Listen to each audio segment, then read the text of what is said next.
दोस्तों, आज मैं आपको एक ऐसे नौजवान की कहानी सुनाने जा रहा हूं जिसने अपनी जिंदगी देश के नाम कर दी। वो सिर्फ 23 साल का था, लेकिन उसने पूरे हिंदुस्तान को जगा दिया। उसका नाम है शहीद ए आजम भगत सिंह। भगत सिंह का जन्म 28 सितंबर 1907 को हुआ। जगह थी पंजाब का बंगा गांव। उनके पिता और चाचा दोनों ही अंग्रेजों के खिलाफ लड़ाई में शामिल थे। इसी माहौल ने छोटे से भगत सिंह को देशभक्त बना दिया।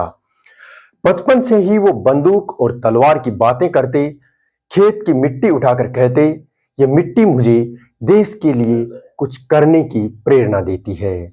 स्कूल के समय में जब पढ़ाई के साथ साथ वो आजादी की किताबें और किस्से भी पढ़ते थे। 1919 का जलियांवाला बाग हत्याकांड भगत सिंह की आत्मा को हिला गया। उन्होंने उस जमीन की मिट्टी उठाई और माथे से लगाई। तभी से उन्होंने ठान लिया, अब अंग्रेजों को भारत से निकालना है। 1920 में गांधी जी ने असहयोग आंदोलन चलाया।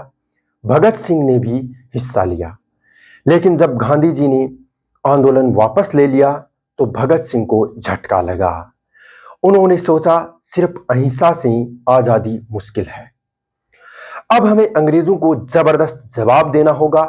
1928 में लाला लाजपत राय की साइमन कमीशन के खिलाफ प्रदर्शन कर रहे थे। अंग्रेजों की लाठियों से उनकी मौत हो गई। भगत सिंह ने कसम खाई, लाल जी की शहादत का बदला जरूर लूंगा। राजगुरु और आजाद के साथ मिलकर उन्होंने अंग्रेज अफसर को मारने की योजना बनाई, लेकिन गलती से जॉन सैंडर्स मारा गया। इसके बाद 1929 में दिल्ली की असेंबली में भगत सिंह और बटुकेश्वर दत्त ने बम फेंका। ये बम जान लेने के लिए नहीं था, ये आवाज उठाने के लिए था। उनका नारा गूंजा, इंकलाब जिंदाबाद। वहां से भागे नहीं, बल्कि खुद गिरफ्तार हो गई। जेल में भी भगत सिंह रुके नहीं। उन्होंने कहा, राजनीतिक कैदियों को सम्मान मिलना चाहिए। इसलिए उन्होंने भूख हड़ताल शुरू की। ये हड़ताल 63 दिन तक चली। पूरा भारत उनकी हिम्मत देखकर दंग रह गया। जेल में रहकर वो लगातार किताबें पढ़ते और लिखते रही। उनकी सोच और विचार मजबूत होते गए।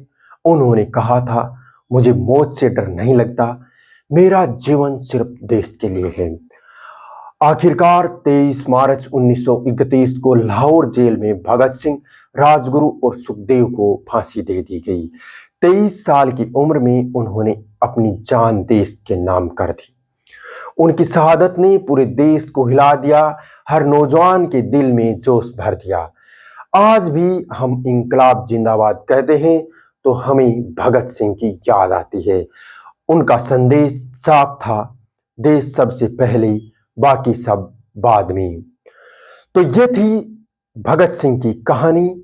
इस कहानी को हमने बहुत ही शॉर्ट में बताने की कोशिश की है, लेकिन ये कहानियों का सिलसिला आज से शुरू हुआ है और आगे लंबे दौर तक जारी रहेगा। इसलिए इस कहानी पर आपकी क्या राय है वो हमें कमेंट बॉक्स में जरूर बताइएगा। तब तक के लिए नमस्कार, जय हिंद, इंकलाब जिंदाबाद।